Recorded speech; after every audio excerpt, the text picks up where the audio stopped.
So yeah, so I think, I mean, there's a lot of stuff we can definitely talk about, and I'm not going to be able to address all of the different kind of ways of talking about this, kind of different perspectives on it, because it just is something that affects people on a very deeply personal level. It has intersections with class, with race, with gender, with sexual orientation, and also it's something that, you know, it affects our culture, our society, and obviously it's heavily influenced by and influences our politics and economics. So I'm going to focus a lot on more of the economic kind of background, because I think that's kind of an important corrective. I think there's been a lot of really good articles in the media, some good, some bad, about the kind of cultural impacts, and definitely we should take that up in discussion, but I'm definitely going to focus more on economic kind of causes of gentrification.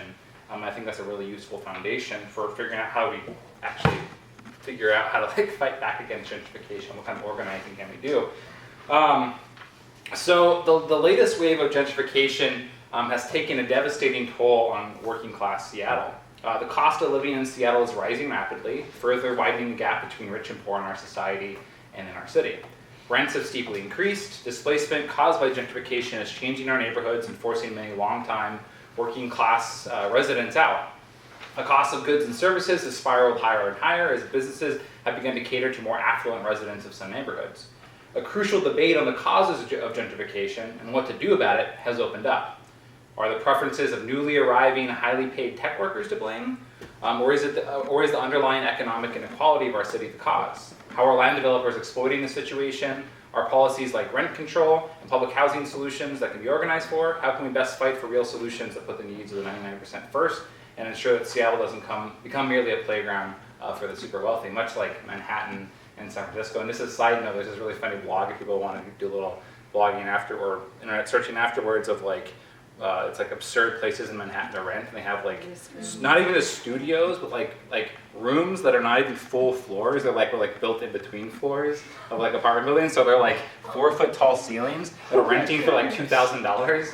That's how bad it's done. Obviously, it's not quite that bad here in Seattle yet, but it does kind of illustrate the point in some of the coastal cities of the United States how bad it is. What I do want to outline in the talk is a couple key points. First, I want to go over what the impact of gentrification in Seattle has been, what it looks like for working class people. I want to go through an explanation of what actually is gentrification, what's the process, what's the economic motivations, what are the causes, who specifically is to blame. I also want to argue that high rents, gentrification, and the privatization of our cities are inherent products of a capitalist market economy, which hopefully wouldn't be surprising to many people if we went to a socialist meeting. And lastly, I want to outline solutions that I think we can build a movement for. So first off, I'll talk a little bit about what it looks like today with displacements. So people might have read this story in The Stranger recently, but there was residents of the Prince of Wales apartment building are facing the threat of displacement. This old apartment building is a turn-of-the-century building that, while in need of repair, was largely affordable for Capitol Hill working class residents. But rents at the Prince are suddenly skyrocketing. While previous rates for its studios and one-bedroom units range from $600 to $900 a month, the new owners are jacking up rents an extra $300 to $700 a month. That's a 45 up to like 90% increase for a lot of the residents. This all began when a development company called Briarbox purchased the Prince of Wales and hired management company Pacific Living Properties. Since then, PLP has distributed notices every month announcing that a rents will increase in 60 days. The building is undoubtedly quickly emptying. The people are being literally they don't expect people to pay these rents, they're trying to force them out so they can renovate the building and jack up rents for people moving into the area. Overall in the city, since 2005, over 5,000 low-income and affordable units have been demolished. Now imagine yourself as one of these residents. What options do displaced residents like those of the Prince of Wales apartments have? Hopefully people can relate to this, but just kind of imagine yourself in that situation.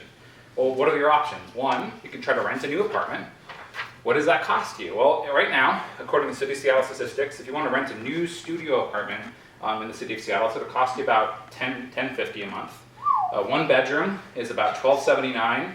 If you have a roommate or you have a small family, it's $14.66 for a 2-bedroom, 1-bath, $19.58 for a 2-bedroom, 2-bath. And then if you have a family or if you have roommates, a 3-bedroom on average costs about $2,300 per month in the city of Seattle. And that's what it is right now. But be ready for more increases. A 2013 study designated Seattle as the #1 city in the nation for rent hikes, with an average 6% increase per year. Also, depending on where you want to live will greatly determine your rent within the city. If you want to live close to downtown Seattle, where the majority of employment and public amenities are located, prepare to pay more. Rents downtown, including Belltown, Denny Triangle, and South Lake Union, are the priciest in the city at about $1,600 for a one-bedroom. Beyond downtown, Seattle's most expensive neighborhoods for a one-bedroom apartment were Fremont Wallingford, which is about $1,500, here in Capitol Hill, which is also about $1,500, and First Hill, which is about $1,400. The lowest rent was surprisingly the lowest rents in Seattle are surprisingly in North Seattle, the farthest away from pretty much the city center, hardest to get to via public transportation. And as a result, many residents of those neighborhoods incur additional transportation costs. So that's your options for renting a place. If you're lucky enough to find a place, though, so right now vacancy rates are actually at historic lows, meaning the number of available units to rent. Right now, the vacancy rate in Seattle is at 4.1%. This is obviously mostly driven by the population boom Seattle's experiencing as a result of strong job growth. At these kind of if you're trying to go look for a house, you'll encounter stiff competition at the open house viewings that landlords organize, where you'll be joined by sometimes dozens of other potential renters desperate for housing, all eager to sign a deposit check right then and there, with no time to really think through the rental. Landlords also themselves, responding to the market, now are very picky of who to rent to. They'll pour through your personal credit, employment, and criminal history, with many working class residents with bad credit, which is pretty much most working class people in our society nowadays, or at least some debt, or people who have prior convictions, denied housing or gouged with high deposits. If that doesn't work out for you, or you can't afford that, you could try applying for public housing. What does that look like? Well, first off, you run into years-long waiting lists. If you want to apply through Seattle Housing Authority or through various nonprofits that run low-income housing throughout different Seattle neighborhoods. You'd also have to meet strict income requirements, where most of the low-income housing is targeted at very, very low income. And if you're kind of workforce, they have some stuff for you, but it's much harder, it's much less units available. I think this has really been a result, just as a side note, that is federal, state, and local housing policies have really just let public housing, I think, just kind of die. And often Seattle Housing Authority itself actually enables, is in cahoots with a lot of the gentrifiers, I think, in Seattle. The City of Seattle and Seattle Housing Authority only have about 24,000 rent-restricted units. That's out of 320,000 units in the entire city of Seattle. This is approximately 8% of the total inventory of housing units throughout the city. Some of these units are occupied by seniors and the disabled, many of whom are not workforce participants, and you'd have to be directly competing with to get to move in. Or, this is always a not very popular option, I think, for most people in the room, but you can move in with your parents. As about 36% of the nation's young people have. The people 18 to 31, the so-called millennial generation, are living at their parents' home, according to a new Pew Research Center analysis of U.S. Census Bureau data. That's like the last resort. I don't know. Another option is you can move to the suburbs, out of the city. Suburbs are increasingly becoming the address of America's poor. Suburban poverty across the country grew 53% between 2000 and 2010, more than twice the rate of urban poverty, according to a recent report by the Brookings Institution. For the first time, more people live in the suburbs than in cities. This results in the poorest being farthest from employment, retail, cultural institutions, and public services, as our suburbs have been designed as sprawled out, auto-dependent urban wastelands. Your average cost of transportation will significantly increase, and more of your time will be spent in traffic. AAA, the Automobile Association of America, estimates that the actual annual cost of car ownership, if you live in the suburbs, is close to $15,000 per year. So it's like, if you end up offsetting your housing costs, you end up paying more for your transportation costs. And then obviously you could rely on public transit, and in some places it's getting better, but in most places it's infrequent. If you live in Snohomish County, it doesn't run on weekends anymore, really kind of leaving working class people stuck. And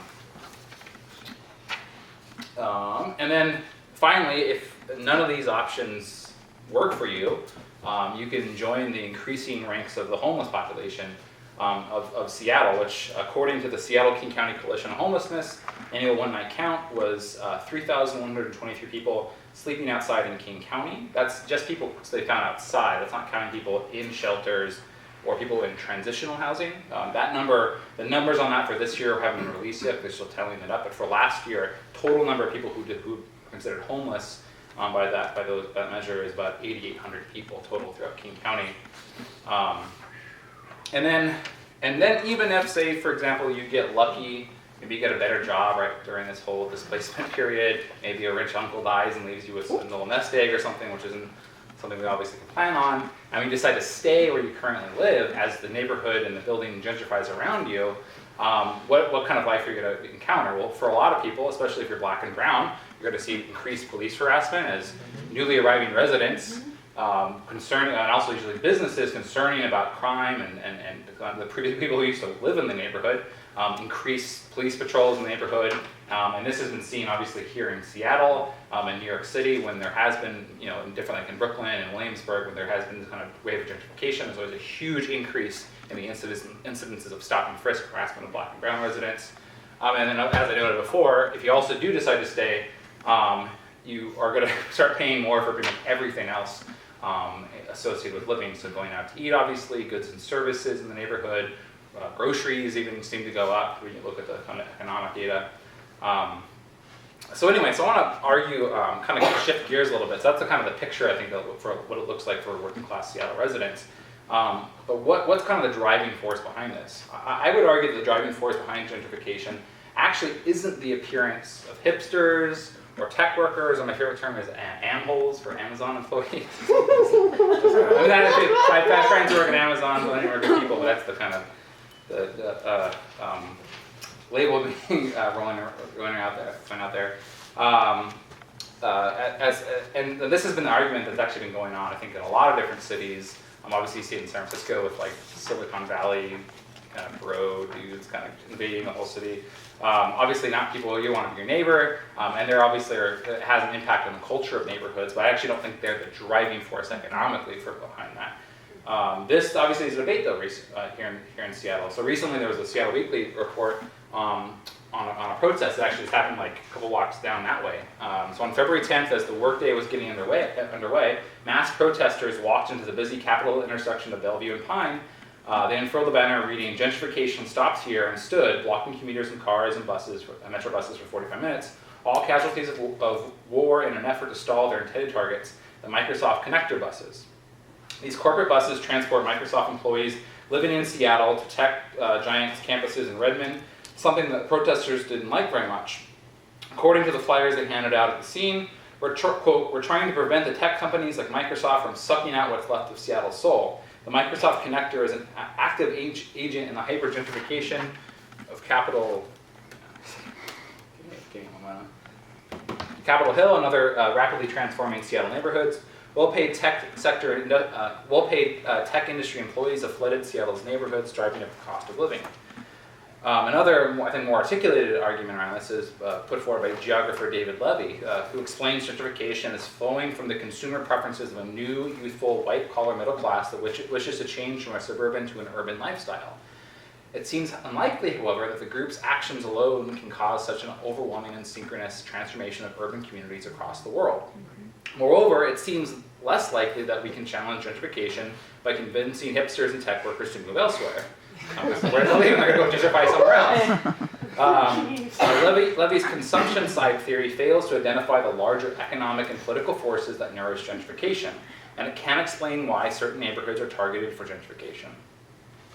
The late geographer Neil Smith counterposes Levy's theory with a class perspective. He writes, quote, "By contrast, the owners of capital intent on gentrifying and developing a neighborhood have a lot more consumer choice about which neighborhoods they want to devour and the kind of housing and other facilities they produce for the rest of us to consume. A renovated mansion in the heart of a slum will not attract high prices unless the entire neighborhood is primed for rehabilitation. This is the celebrated neighborhood effect. It explains why the primary actors behind gentrification are not the romantic ex-suburban couple returning for a taste of urban high life, but are in fact such major social institutions as the state or the larger financial institutions, or else some other agent with control over substantial proportions of the neighborhood. For example, a developer who owns a large number of structures in an area. Only when the process has taken root do individuals have a role in spearheading its advance. But even then, they are totally dependent on the state and financial institutions for the sources of finance." Smith's point helped illustrate that the roots of gentrification lie much deeper than this lifestyle of hipsters. They arise from the very fact that the economy is profit-driven. The things we consume are produced under the control of and ultimately in the interests of a minority of the population, the capitalist class. Any rational considerations, such as human well-being or climate change, aren't priorities. Once profit is made, it must be reinvested quickly to make even more profit, and so on. The accumulation of capital is therefore limitless and has no boundaries. Out of this limitless potential for the accumulation of capital arises competition between capitalists, in which the ones who accumulate the least perish from the market. Therefore, anything and everything becomes a commodity and is milked for profit, including land and housing. In an article he co-authored with Michel Lafargue, I'm probably fucking up that name also, called A Class Analysis of Gentrification, Smith explains, after the Second World War, there was a mass movement of capital to the suburbs, where in contrast to the city, land was cheaper, little development existed, and larger sums of profits could be extracted. This was also reinforced and helped kind of sped along by federal urban and housing policy, the development of the federal highway system that provided transport to these newly developing suburbs, and cheap oil prices that lubricated the whole endeavor. Once capital left the city, many urban communities deteriorated. As they deteriorated, the value of properties decreased, and the capital needed to maintain them yielded fewer and fewer returns. And so the urban infrastructure was left for dead. This was partially facilitated by the racist policies of banks and the federal government, known as redlining, where areas primarily inhabited by black and brown residents were denied federally backed low-interest home loans, cutting off a significant source of investment for inner-city neighborhoods. New homeowners were instead turned towards the burgeoning suburbs, and black and brown residents were denied home loans that could have been used to increase the value of their property by making repairs and upgrades. Also, page 10 is missing for me. I blame the NSA. Best pages. Yeah. In the past few decades, however, as the suburbs developed, there was less room to invest small and gain big. Thus, capital made its return to urban life. After decades of consigning them to poverty and despair, capital re-enters starved urban communities only when it has become most profitable to do so. When there's a wide enough gap between the current rent in an area and the potential rent that can be made if it were to undergo a reinvestment, a project for gentrification is born. This, quote, rent gap is the mechanism underlying gentrification. It's undeniable that gentrification brings with it some improvements in neighborhoods. As you can see in Capitol Hill, Leo mentioned, like, for example, light rail and other infrastructure improvements, new community centers in different neighborhoods. And indeed, it must do so in order to attract the consumers it targets and make a good return for investors. It must be asked, however, who benefits from the improvements. As Karl Marx wrote in Capital almost 150 years ago, improvements, quote unquote, of towns accompanying the increase of wealth by the demolition of badly built quarters of homes, the erection of palaces for banks, warehouses, etc., the widening of streets for business traffic, for the carriages of luxury, and for the introduction of tramways, which sounds very familiar here in Seattle, drive away the poor into even worse and more crowded hiding places. Long-standing residents who came to these decaying neighborhoods when they were cheap enough to get by on a low wage become an obstacle for the capitalist gentrifiers. The displacement becomes a precondition for the total transformation of the neighborhood. Only the new, higher-income residents can afford the new features of the neighborhood, from new or rehab housing to small businesses catering to the incoming population. The existing small business owners sell the stores that low-income residents relied on, only to be replaced by the ones that sell more expensive products. Alternatively, they change their inventories to meet the demands of the new wave of wealthier residents. As the gentrification process progresses, it becomes increasingly less affordable to live in the neighborhood, and community members become economically displaced. Just one other note is that one can argue, well, is it just because of greedy developers? And certainly, many of the developers are out for their own personal gain and fortune. But even if you had a good-hearted developer who had kind of a liberal guilt or kind of liberal conscience and was going to develop affordable housing, they would not be able to get investment from banks or from financial institutions. Most banks that actually are the driving force behind a lot of the gentrification have certain requirements on the return of investment they give. So if you say, I want to build a 6-story apartment building, but I want to make it all really affordable rent, and I'm going to skimp on all the luxury, marble countertops and that kind of stuff, most banks will say, we're not going to give you money because our return on investment is going to be so low, it's not worth it. We'll just give it to somebody else, and they'll buy the property and give us a 30% return. So it isn't so much that I think it's individual actions of specific developers that drives gentrification and the increase in rents, but I think it's just the inherent logic of a profit-driven system. Another approach taken by the gentrifiers, and perhaps even more intimidating, involves the city government. The increased police presence in these neighborhoods, who as everywhere else in the city, disproportionately harass and abuse people of color and the poor, is a very visible example of the state's participation in gentrification. Massive tax subsidies are given to developers to develop properties. Special building height incentives are given, allowing for additional floors of new building to be constructed if provisions are included for affordable housing. But the definition of affordable, according to the city of Seattle, is 30% of the income of someone making 80% of the average salary of the area, which is around $57,000. And most of the time, and actually if you break down, like this average starting teacher salary in Seattle is about $45,000. They would actually not be considered, they would not have enough money to buy these affordable housing that's being built in a lot of the new developments around Seattle. And most of the time, developers opt out of even including affordable housing on site, but rather they give the city developer a fee or a kind of a small pittance to build it elsewhere. It goes into like a account the city then is supposed to use for developing low-income housing elsewhere. Actually, a lot of that money is not spent, or it's spent very sparingly, or often where they do build the affordable housing, they find it wherever the land is cheapest, which is away from the city center and way down south and way up north, but nowhere in the city center proper.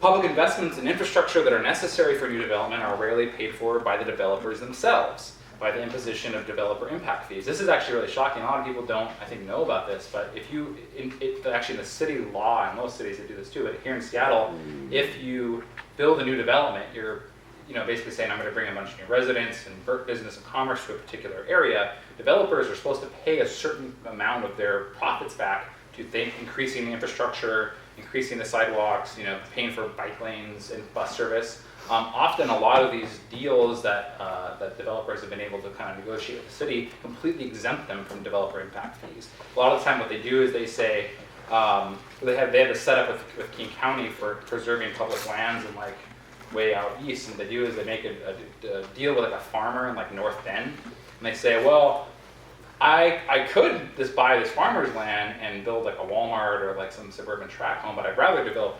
a dense urban building in an urban center like Seattle.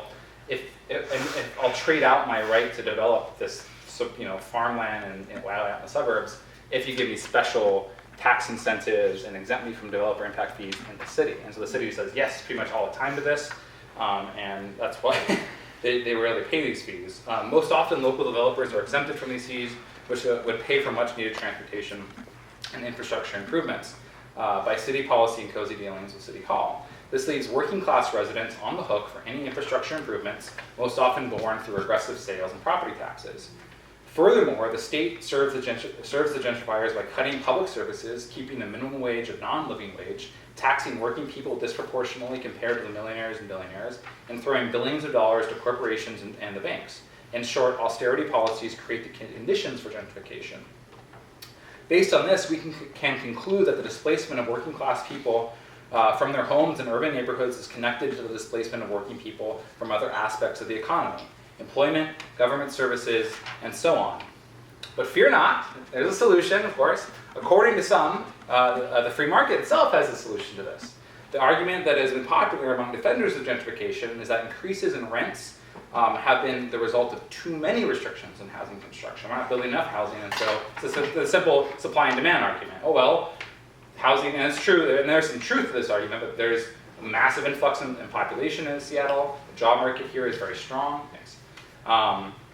And the reason that rents are going up is because simply the supply is not adequate enough. And there's an element of truth to this, but I think it's highly exaggerated. So this is an argument advanced by, for example, by economist Ed Glazer in his much cited 2011 book, The Triumph of the City. Old, dense, transit-served cities like San Francisco and New York have excessive restrictions on new housing construction, making them increasingly accessible to all but the 1%, so goes the argument. Newer, sprawling, car-centric cities like Dallas and Atlanta facilitate new development, helping to maintain lower housing costs.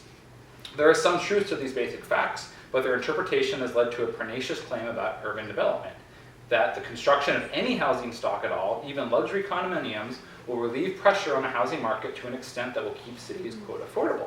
This reliance on a false cause and effect has become a common justification for urban gentrification.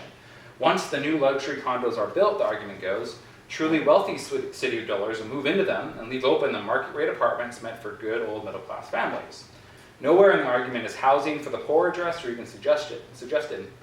And as David Madden noted in The Guardian, this argument, quote, ignores the fact that the very fortunate invariably seek to bend municipal priorities and local land use towards their own needs. The more that urban governments become obsessed with gutting welfare policies and punishing the poor, the less the trickle-down theory of gentrification makes sense. The fallacy of the trickle-down gentrification also highlights the complications of the term affordable, used to describe housing price below market rates. Obviously, I talked about this in the context of Seattle, but this actually applies nationally. Affordable housing, often built by community development corporations, has largely supplanted government-funded public housing since the 1970s. Many units are paid for by low-income housing tax credits, which are acronym LAIHTCs, while some are converted by project-based Section 8 vouchers and other subsidies. But while public housing is home to people with incomes below 30% of the income, LHITC units typically use 30% of median income as a floor. This means that while affordable housing is affordable to certain low and moderate income people and plays an important role in allowing these people to remain in gentrifying cities, it is often unaffordable to the working poor. If affordable housing is only sometimes affordable and public housing construction is stalled, then how will luxury condo development keep cities affordable for poor and working class people? Developers aren't building affordable housing. They're not meeting the high demand for that increased, or they're not increasing the supply of a very sought after commodity, which is low income housing, because it's not profitable to build at all. It won't, of course, but the idea that the crisis can be solved by letting the free market build penthouses masks the need for government intervention through massive construction of new housing. A recent New York Times article acknowledged that, though the demand for affordable housing is widespread, the market has declined to meet it. Instead, commercial developers have chosen to build a glut of luxury apartments and condos. Quoting the New York Times article, today millions of poor Americans are caught in a similar trap. With the collapse of the housing boom helping stoke a severe shortage of affordable apartments, demand for rental units has surged. With credit standards tight and many families unable to scrape together enough for a down payment for buying a market. One other quick note about this, and there's an article in the Seattle Times yesterday, that actually Wall Street banks are now buying up. Like if you actually maybe have good enough credit to buy like a house in Seattle, buy it instead of renting, Wall Street banks and investors and hedge funds are seeing the massive increase in rental, the rental boom here in Seattle, and what the profits that can be extracted from rents. They're actually buying up tons of houses now and then converting them to rentals themselves. There seems to be a demand for plush housing units, and developers are clearly responding to that demand. But it is faulty logic to suggest that each additional story of a high-end apartment building frees up land for affordable housing. If current trends are anything to go by, they merely free up land for more luxury housing. Instead of investing in services for their citizens, today's cities chase the designation of world city, a euphemism for glitzy business centers with expensive restaurants and entertainment. When city boosters say that poverty is disappearing, what they really mean is that it is going somewhere else. Most likely somewhere with fewer opportunities for social mobility, collective action, and political power. Housing construction cannot be separated from the economic conditions that surround it. Low-wage service jobs, stringent requirements and credit scores, and a pervasive opposition to rent control. The contemporary Marx, Frederick Engels, foresaw this problem in his essay on housing. Since he says, quoting, I always love also 19th century political speeches. He says, whence then comes the housing shortage? It is a necessary product of the bourgeois social order. It cannot fail to be present in a society in which the great masses of the workers are exclusively dependent upon wages, in which the workers are crowded together at a quicker rate than dwellings come into existence for them under existing conditions, in which, therefore, there must always be tenants, even for the most infamous pigsties, and in which finally the housing owner, in his capacity as a capitalist, has not only the right, but in the view of the competition, to a certain extent, also the duty of ruthlessly making as much out of his property and house rent as he possibly can. In such a society, the housing shortage is no accident, it is a necessary institution. And while I agree with Engels that the ultimate solution to the problem of housing costs as a democratically controlled socialist society, I think there are some serious steps in the interim that we can actually make, actually have to take in order to avoid a complete working class immiseration. As our economy pushes more and more people into unemployment, underemployment, and precarity, the demand for affordable housing will only grow. So I want to just kind of end here with, I think, some different kind of ideas or solutions that potentially we can obviously talk about, but I actually think it'd be things that movements here in Seattle organize around. I guess I'll just say one thing I don't think is a solution. I don't think is inherently opposing all development actually is really a good solution. I think that trying to seek as many concessions from developers as possible for including low-income housing, actually having them develop impact fees and taxes actually be applied to their properties is useful. But I think just saying, oh, no development should be made in any neighborhood doesn't make a lot of sense because A, they're going to find somewhere else to do it. If it's not here, it's going to be in the suburbs probably. But it also doesn't address the problem that there is an inherent supply and demand issue. And so if we just don't allow any kind of development at all, what I think happens is you have what happens in San Francisco, where there is some luxury demand, but the actual kind of low valued housing stock gets gobbled up and by wealthier residents as they move in and forces out more poor people. So here's a couple of different solutions I think that we should focus on. First and foremost, raising the minimum wage. That seems obvious. The current fight for a $15 minimum wage is one key fight that can raise the standard of living for working class residents, allowing them to remain in the city. And I would just say $15 is like the bare minimum. It really, if you actually adjust for inflation where the minimum wage should be right now, it should be closer, if you adjust for inflation and productivity increases of American workers, it should be closer to $22 an hour. But 15 is a good starting point. I think we can go even further with that. Many of these workers are long-standing residents of gentrifying neighborhoods, and their victory would improve standards of living and make their communities more affordable. Another thing I think is fighting for tenants' rights. There are some really specific reforms that are being discussed actually in the state legislature, which I think are small things, but they could be improvements. So for example, if your landlord's going to raise the rent, they currently only have to give you 20 days notice. I think they should, there's one proposal that they have to give you 90 days notice. I think that's better. One other problem is if you are looking for a new housing, I'm sure everybody here has that, when you go to each different landlord, you have to pay like a screening, like a credit check, background check fee, and you have to pay each landlord like $36 to $40. There is a proposal to actually just have one, you just pay it once, and it's like, there's your report, you just can give that to anybody, because often what happens, you pay this fee, and it's like it costs them like a couple bucks to actually run your credit history. And they actually get a little bit of extra money by so many people applying for the few apartments that exists. Obviously, in this talk, I didn't get a chance to talk about homeowners as much and about the process of gentrification that targets homeowners, but I think definitely a moratorium on foreclosures and evictions in Seattle would be really, really important. And then also a moratorium on condo conversions, that is apartment buildings that want to kick out all the residents and convert to condos. I think is another thing. Another obvious one that we should talk about more is rent control. So capping rent prices at existing levels, only allowing them to increase with inflation. This would allow existing residents of newly trendy neighborhoods to actually remain there. Another specific kind of tool that the city can use is something called inclusive zoning. So currently, city government has the power to zone an area for what types of land uses can occur there. So, just broadly speaking, residential, commercial, industrial, even though there's more specific types of zoning within that. What the allowed building heights are and some input on building appearance. Another policy framework is inclusionary zoning, which prescribes that a certain amount of low-income housing units be built on site. And actually, you can also, we kind of have something like that, but it has so many loopholes and so many outs for landlords. I think that we can fight for actually strengthening those laws. And also one other thing, actually in Canada, where some of the laws are a bit more strict around inclusionary zoning, not only can the city demand you include X amount of affordable housing units, but say you're in a neighborhood that's underserved by grocery stores or different public amenities, they can actually say you have to build a building to accommodate a grocery store and seek out a grocery, or you can't let anybody else come there basically, which I think is really important in some really low-income neighborhoods. And then public housing, I think that should go without saying, demanding more quality public housing by taxing the super wealthy at a federal, state, and local level. This should mean the preservation and rehabilitation of existing public housing rather than the mixed income developments and handouts to private developers currently proposed by Seattle Housing Authority, most notably with their plan for Yesler Terrace. And then lastly, just more politically, I think as a right to the city framework, political framework for which to organize from.